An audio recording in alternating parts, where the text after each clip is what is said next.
पंजाब के मामलात का ज़रा तस्करा करेंगे।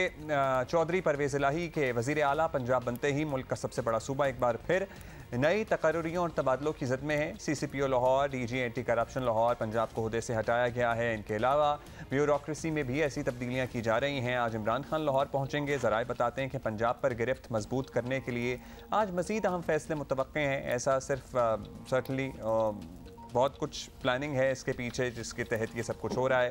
पंजाब में तकर्रियों और तबादलों में ये म्यूजिकल चेयर बाय द वे आपको याद है ना, उस्मान बुज़दार साहब के दौर में भी ज़बरदस्त चलता था।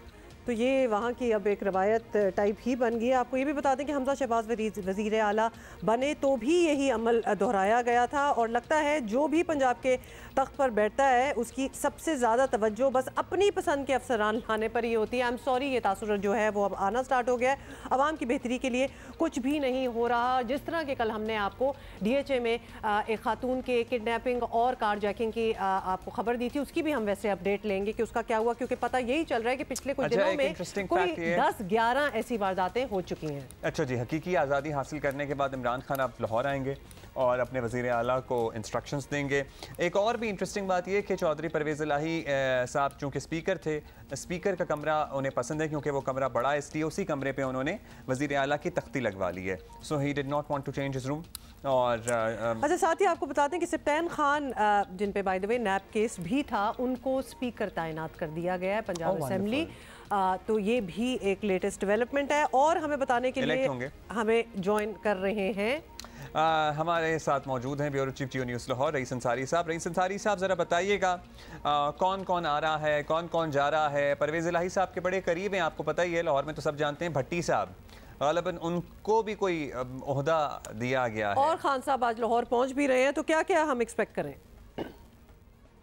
देखिए, पहली बात आपने जो कही कि जो अफसरान की म्यूज़िकल चेयर चलती रही, लेकिन अगर आप देखें तो गवर्नमेंट की म्यूज़िकल चेयर चलनी शुरू हो गई है। ऐसा ही है। तहरीक इंसाफ की हुकूमत थी, अदम एतमाद है, हमजा शहबाज की आ गई, हाई सुप्रीम कोर्ट का फैसला आया तो फिर दोबारा आ गई और राना सना ने कहा कि ये कोई 2-4 दिन का खेल है, हम मज़ीद बंदे तोड़ लेंगे, यानी हम फिर अदम एतमाद ले आएंगे।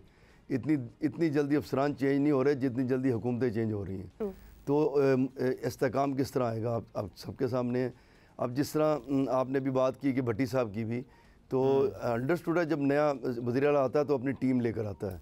तो आते ही उन्होंने सबसे पहले CCPO लाहौर को चेंज किया, स्पेशली DG एंटी करप्शन को फौरी तौर पे हटाया गया, हालांकि वो एक अच्छे ईमानदार ऑफिसर हैं। ये वो एंटी करप्शन अफसर थे DG जो कि फराह खान वगैरह के केसेस की भी शायद तफ्तीश कर रहे थे। जी बिल्कुल, फराह खान केसेस तमाम तफ्तीश यही कर रहे थे, तो उन्होंने इनको बुलाया था, मुख्तलिफ और भी तफ्तीश कर तो बनता था हटाना। और उसके बाद जो दूसरा आपको बताएं, जो जिस तरह आपने भट्टी साहब का कहा, मोहम्मद खान भट्टी जो हैं वो असम्बली सर्विसेज के आदमी हैं, उनको प्रिंसिपल सेक्रेटरी लगा दिया गया। प्रिंसिपल सेक्रेटरी तो CSP अफसरान किसी तरह दूसरा ये तो गैर आईनी तकर्री नहीं हुई। मुझे ये तो वज़ीर आला की जवाबदीद है, किसी भी सर्विसेज के बंदे को वहाँ से अपना सेक्रेटरी ले ले। अच्छा। लेकिन आम तौर पे सिविल सर्विस ऑफ पाकिस्तान से ही वहाँ जो होता है प्रिंसिपल सेक्रेटरी होता है जी। उनको जो नबी अलवान थे वहाँ से उन्हें हटा दिया गया, उनको गवर्नर का सेक्रेटरी लगा दिया गया।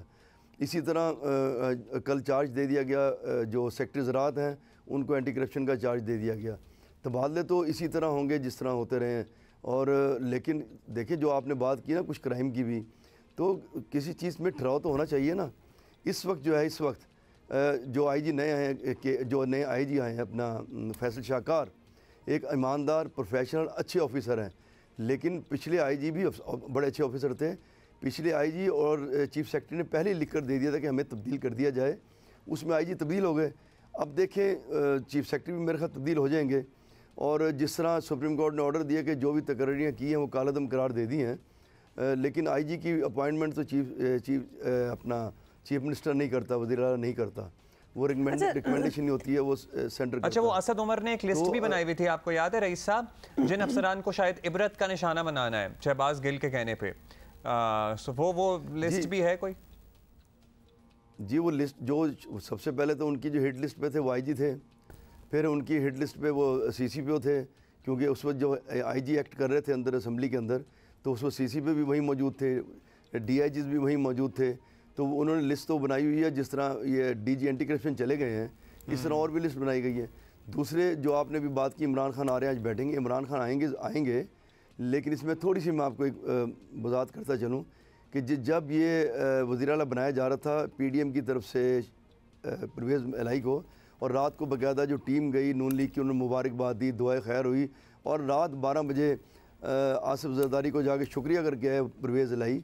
लेकिन उसकी और भी मुहर्रकात हैं सुबह तब्दील होने के, लेकिन एक बड़ा मुहर्रकात जिनमें हैं, उनमें एक बड़ी बात ये थी, उन्होंने कहा कि मैं 12 जो जमातें हैं उनको किस तरह संभालूँगा। उन जमातों में 3 माह हमजा शहबाज की गवर्नमेंट को हो चुके हैं, 3 माह में वज़ीर नहीं बन सके, 7 वज़ीर बने, 2 को महकमे दे दिए, बाकी वज़ीर बन ना सके, तो मैं 12 जमातों को किस तरह संभालूँगा, मैं एक जमात को ही संभाल लूँगा अगर वज़ीर आला बन गया। और जो इमरान खान है वो इंतज़ामी मामलात में इतनी दखल अंदाजी नहीं करते कि इसको CC पे लगा दो, इसको DPO लगा दो, इसको फ़लाँ लगा दो।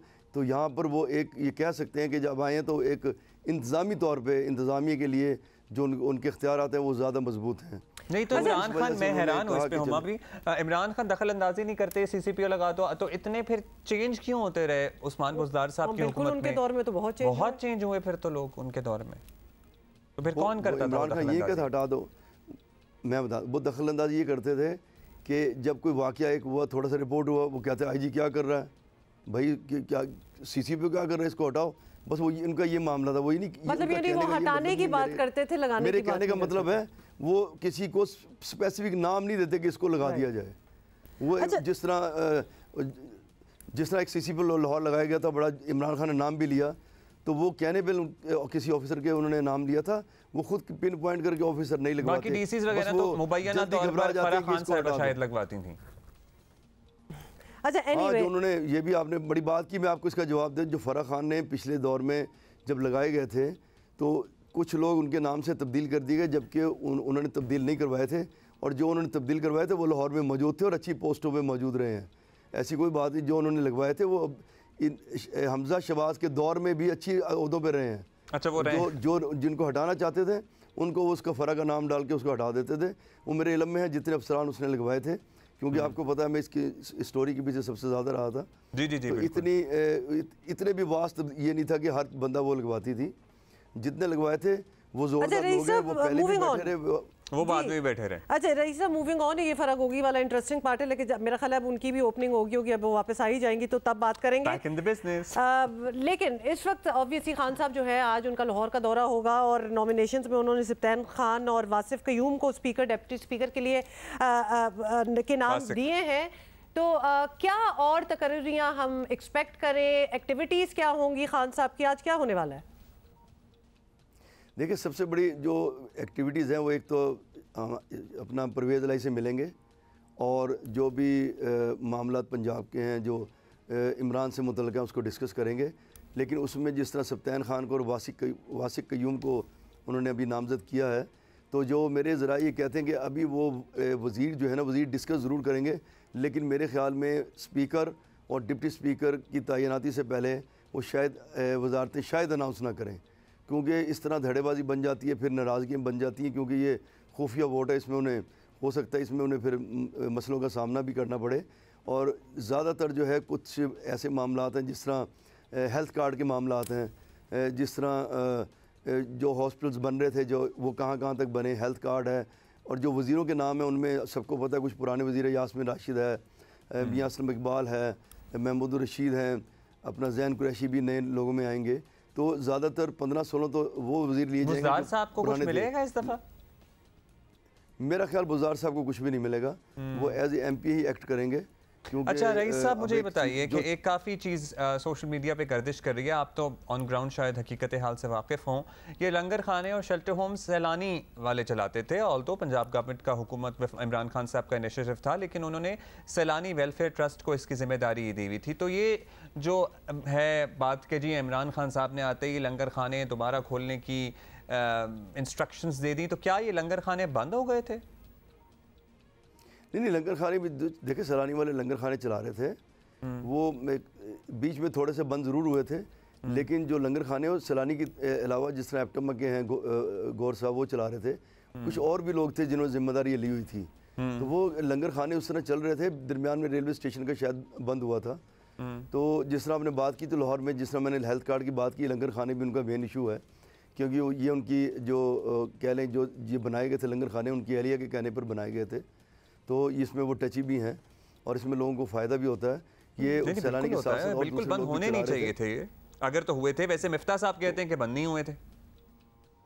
नहीं, मैंने बताया ना, बंद नहीं हुआ, सिर्फ रेलवे स्टेशन का जो है वो थोड़ी देर के लिए किसी मामले में बंद हुआ था, लेकिन वो सारे इस तरह बाकी चल रहे थे।